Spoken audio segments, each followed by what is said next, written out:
I am Dr. Rapp, and this is Appreciating Shakespeare, Series 1, Chapter 3, What was the State of the Art in Shakespeare's Theatre?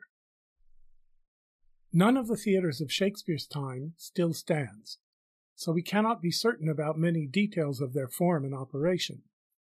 But many scholars have worked at recovering information about them based on documents, drawings, and a lot of conjecture. Here we'll address the main points agreed upon by most scholars that are essential to understanding the plays themselves. The most important single fact to remember about Shakespeare's theatre is that people did not then say, "Let's go see a play," as we would say, "Let's go see a movie." They usually said, "Let's go hear a play." Why? Because the main medium of experience for the plays of Shakespeare's time was speech, not sight.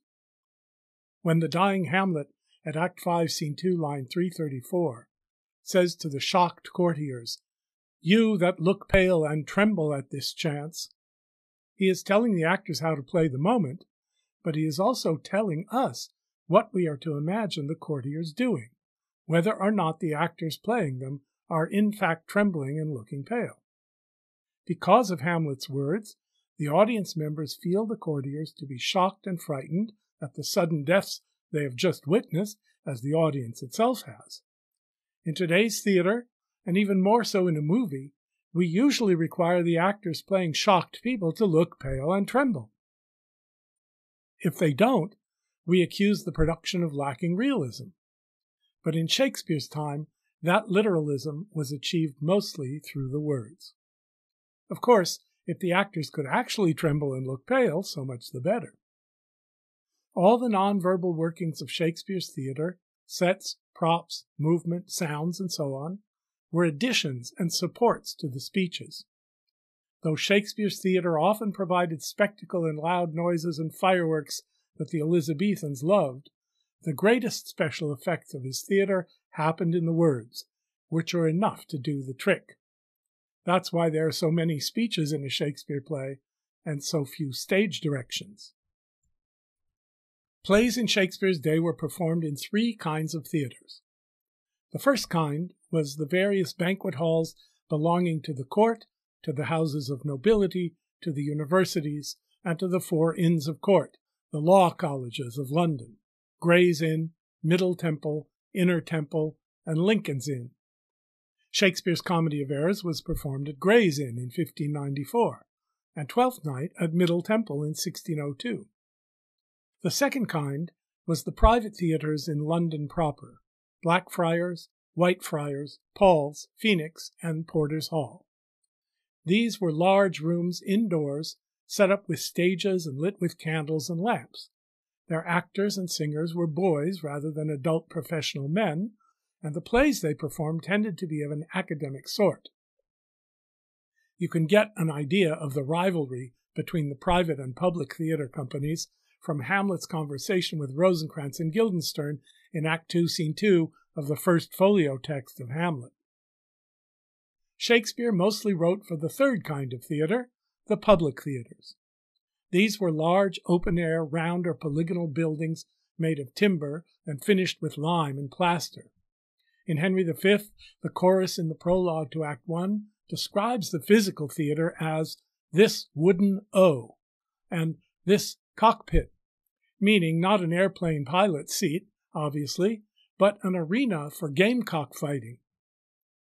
The public theatres were located in areas called the Liberties, outside the jurisdiction of the City of London. The theatre and the Curtain were north of the city. The Rose, the Swan, and the Globe were on the south bank of the Thames. The actors in these theatres were adult professional men. There was seating in galleries for audience members who could afford it, and a large open space in the center, called the Pit, where the groundlings stood by to hear the play.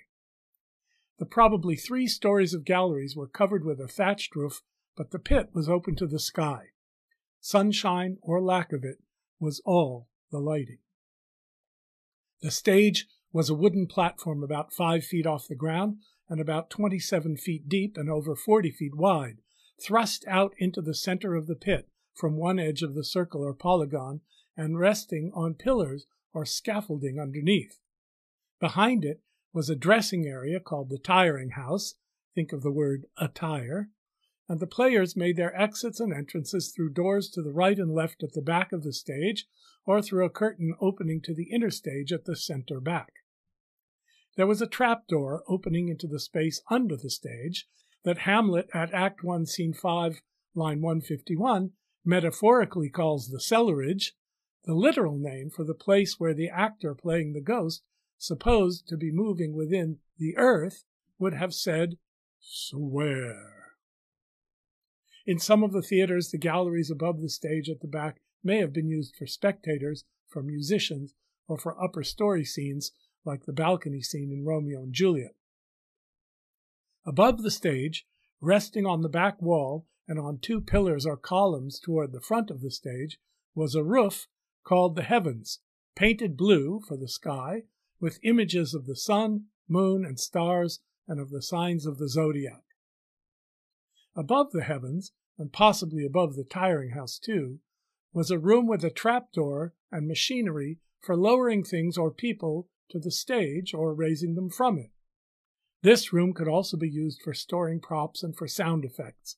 A cannonball dropped and rolled across its floor made thunder. The overall size of the theater isn't known for sure, but according to Johannes de Witt, the Swan Theater could hold 3,000 people. Arend van Buchel's copy of Johannes de Witt's drawing of the Swan Theater in 1596 is our best visual source of authentic information about the Elizabethan public theater. From the contract to build the Fortune Theater, which was to be square but based upon the globe, we infer that the latter too was more elaborate than the drawing of the swan would suggest, perhaps including Baroque arches, pilasters, trompe-l'oeil painting, and bright cloth hangings, all to satisfy the Elizabethans' love of spectacle. Except for a black curtain at the back for tragedy and a multicolored one for comedy, the decorated architecture of the theater was the only set. Various movable set pieces could be brought on, such as a bed to indicate a bedroom or some potted plants to indicate a forest. One of the columns might serve for a hiding place. The curtain covering a rear entrance could be pulled back to reveal the stabbed Polonius in Hamlet or the snoring Falstaff in Henry IV, Part 1. The realism of the setting once again was created through the words. Properties, by contrast, were numbered among the most valuable possessions of any theater company, along with their plays and their costumes. Shakespeare's props included a lion skin for Snug to wear in the Pyramus and Thisbe scene in A Midsummer Night's Dream, a skull for Hamlet to contemplate, dishes and utensils for Petruchio to toss about in The Taming of the Shrew, a vial for Juliet to drink from, a map for King Lear to point to in carving up England, a chess set for Ferdinand and Miranda to play with in The Tempest, swords, daggers, shields, an imitation royal crown, a few movable trees or shrubs for garden or forest scenes, and assorted baskets, chests, cloths, and musical instruments. There was also a throne, a great chair probably fixed upon a platform to indicate the seat or chair of state of the ruler. By far the greatest expense of the public theater company was its costumes, which were as striking and colorful as possible, including some hand-me-downs from court. Elizabethan costumes were generally contemporary in style, not what we would call historically accurate. However, they could be elaborately decorated with symbolic or allegorical elements corresponding to conventional Elizabethan ideas about the type of character wearing them, whether historical or imaginary. A Roman soldier or hero would wear a breastplate and a plumed helmet and carry a sword or spear. An Oriental potentate would be dressed in baggy pants and carry a curved sword called a scimitar. A monk would be dressed in a robe and hood called a cowl. The airy spirit Ariel might have worn a blue costume decorated with feathers. Actors in Shakespeare's company were professionals. Some, when they were young, had worked in private theaters, where all the actors were boys. Others might have got their start in the public theater in children's roles or female roles. In either case, they made their living by performing on the stage, some for pay, and some, like Shakespeare himself, as partners in the acting company who earned a share of the profits. Acting companies were associations of actors under the patronage either of royalty or of a member of the nobility. Actors who invested money in the company to buy costumes, props, and plays became shareholders. Some owned whole shares and some partial shares. The shareholders would pick one of their company to serve as business manager and would hire additional actors and apprentices, a bookkeeper who served as prompter and holder of the prompt book, which I'll mention again in a moment, a tireman in charge of costumes and props, a stage keeper, the janitor, and musicians. The shareholding actors themselves were in charge of play production, buying or commissioning plays, casting, tutoring hired actors and apprentices, and so on. The style of acting was conventional. Though Shakespeare's actors strove to be as convincing as they could, they were not trained in the much later Stanislavski-style method acting, trying to feel the part or become the character in some personally emotional way. Their job was to learn the words and gestures and movements and to make them clear. Once again, it was mainly the words, more than the physical expression of realistic emotions or movements, that carried the meaning to the audience. To us, Shakespeare's actors would probably have sounded like speech makers instead of living people. What his audience would have considered effective dramatic speech, we would probably find too declamatory, stilted, or histrionic. Of course, his audience might find modern realistic actors to be the opposite, mumbling, artless, and prosaic, not more interesting than a gabby neighbor. These differences are functions of the differences in stage conventions that I discussed earlier under Universal Realism in the third session of Chapter 1, What's So Great About Shakespeare. But though what seems appropriate to one age might seem overdone or underdone to another, actors in every age are expected to seem natural according to the customs of the time. Even given the more formal acting conventions of Shakespeare's day, there would have been big differences between good and bad actors. Hamlet's speech to the players at the beginning of Act 3, Scene 2 gives the ideal goal for an actor. He needed to be neither too exaggerated nor too tame, but to suit the action to the word to the action, in order to hold as 'twere the mirror up to nature. Despite the more formal conventions, the best actors of the time would have struck the best critics as being thoroughly natural and convincing. All actors in Shakespeare's time were men or boys.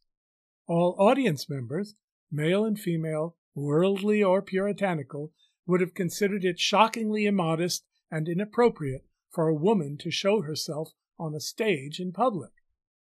As in the high periods of ancient Greek and Japanese drama, so in the high period of European drama, it was just not done. This means that all Shakespeare's female roles, Juliet, Cleopatra, Rosalind, Ophelia, and the rest, were played by boy actors. Because the acting of women's parts by boys was simply a given of the theater, it would have caused no resentment, gender confusion, or embarrassed tittering in the audience. It was a stage convention, assumed and therefore immediately forgotten when the play began, just as we forget in a movie that the screen is really only two-dimensional, or that a character is being portrayed by an actor whom we have recently seen portraying someone else. In A Midsummer Night's Dream, in Act 1, Scene 2, lines 47 to 48, Shakespeare has Flute, the bellows mender, say about playing the role of Thisbe, "Nay, faith, let not me play a woman, I have a beard coming." No longer a boy, he feels too old to play a woman's part. He may also fear that his age would compromise the realism of the performance. In any case, his reluctance has nothing to do with worry about his masculinity. For the Elizabethan audiences, a boy actor's playing a female role was normal. It was, therefore, for the purposes of the play's meanings, a non-issue. Jokes could be made about it, as in the epilogue of As You Like It, where coming out of character the boy actor says, "If I were a woman," but such jokes did not generally imply what we would call gender-bending sexual innuendos. There were no directors in Shakespeare's theatre. In fact, the direction of plays by a single individual did not occur until the late 19th century, with Georg II, Duke of Saxe-Meiningen, 1826 to 1914. It is difficult for us to imagine the absence of a guiding mind in the effective production of such complex works as Shakespeare's plays, because since the birth of Romanticism in the late 18th century and its spread through the 19th, we have become so used to the idea of art proceeding from an individual person's imagination. Even in the collaborative world of theater and film, we believe in the necessity of a director to interpret the script and to make the final product correspond to his or her idea. But in Shakespeare's day, as in other times and places, collaborators on play productions, as in many other arts, were in such thorough agreement about the conventions and the essential meanings of the works they were producing that they would have found the notion of needing a director ridiculous. They would have felt about a play director the way we might feel at a baseball game if a director tried to tell each of us how to sing the national anthem, or the way a surfer might feel if someone suggested that a director on the shore should tell him when to catch a wave and how long to ride it. The actors, or at least the shareholders, knew what they were doing. The words of the play and the stage directions seemed to have given them all the direction they needed. We have two Shakespearean examples of how a shareholder of the theater company might instruct his fellow actors. One occurs in the passage from Hamlet quoted above, Act 3, Scene 2, and the other in A Midsummer Night's Dream in the scenes in which the so-called mechanicals, meaning the physical laborers of the city, including Flute, whom I quoted, are rehearsing the Pyramus and Thisbe play within the play. Hamlet gives a lecture on the nature of acting and tries to inspire the actors to make their performance as realistic as possible. He speaks with authority not because he is directing the play, but because he is their superior, both in rank and in education.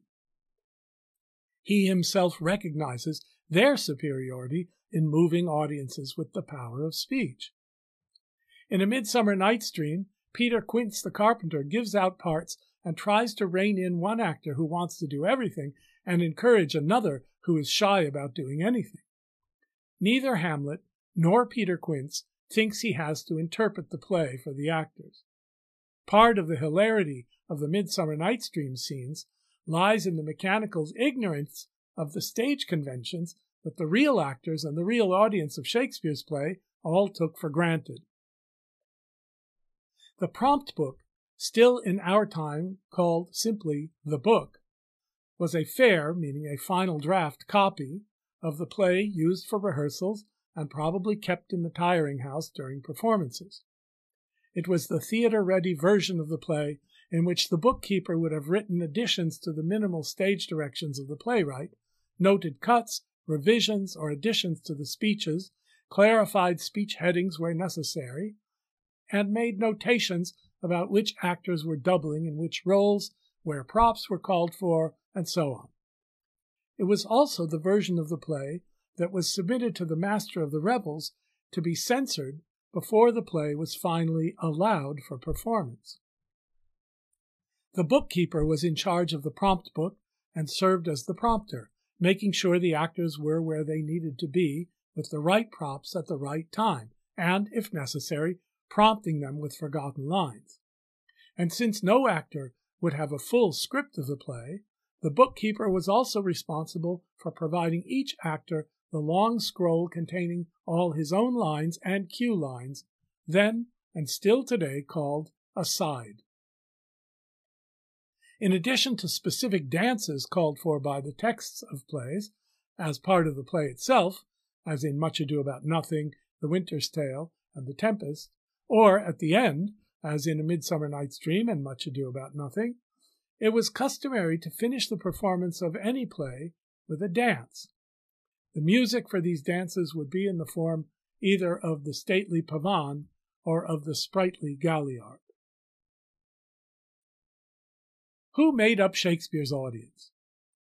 Occasionally royalty, when Queen Elizabeth and later King James ordered performances to be presented at court. In the public theatres, the audience might include nobility, gentility, and commoners. There were lawyers, court functionaries, churchmen, tradesmen, craftsmen, farmers, soldiers, sailors, tailors, innkeepers, purveyors of goods, servants, and so on. For the comfort of the audience, there were hawkers of food and drinks, and there were also prostitutes and pimps and the occasional pickpocket, which they would have called a cut-purse. Not only was Shakespeare's audience made up of a variety of sorts of people, but those people could all be entertained in a variety of ways. In our time, we tend to think of the audiences for different kinds of shows as generally different sorts of people. We imagine that those who attend rock concerts don't generally attend the opera, and those who watch reality TV don't turn into masterpiece theater, and of course vice versa. But on any given day, not only was Shakespeare's audience very mixed in itself, but any member of it might just as soon choose to attend a bear baiting, a short walk away, as to attend a play. In the bear baiting ring, a wild bear was tied to a stake by the neck, and bull-mastiff dogs were set to attack it. People bet on whether the bear would kill the dogs before the dogs could kill the bear. We might see Shakespeare's plays as highbrow entertainment and bear baiting as definitely lowbrow, but apart from differences in individual personal taste, Elizabethan audiences in general might be just as pleased to attend a bear baiting or a bull baiting or a public hanging as A Midsummer Night's Dream or Hamlet. This variety in the audience partly explains why the same play might contain all kinds of content: deep spiritual insights, romance, low physical comedy, and all levels of language, formal poetry, barbs of wit, coarse prose. There was something for everyone. Yet overarching the variety of particular appeals to particular groups, the whole play also managed to appeal to everyone in the audience. There was one group that was not pleased with any public entertainments, including plays. They were the Puritans.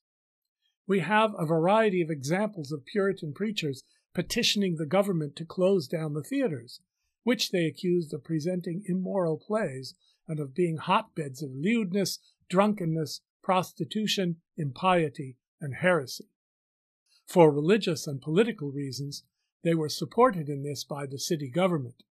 Hence, the public theatres were not allowed within the city limits of London, but were forced to locate outside in the liberties mentioned earlier.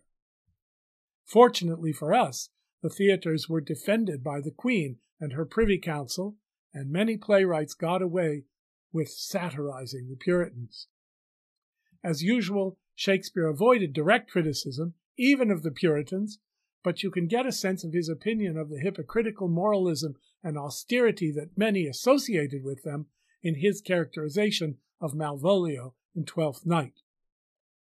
Ben Jonson more directly satirized the type in a character called Zeal of the Land Busy in his play Bartlemy Fair.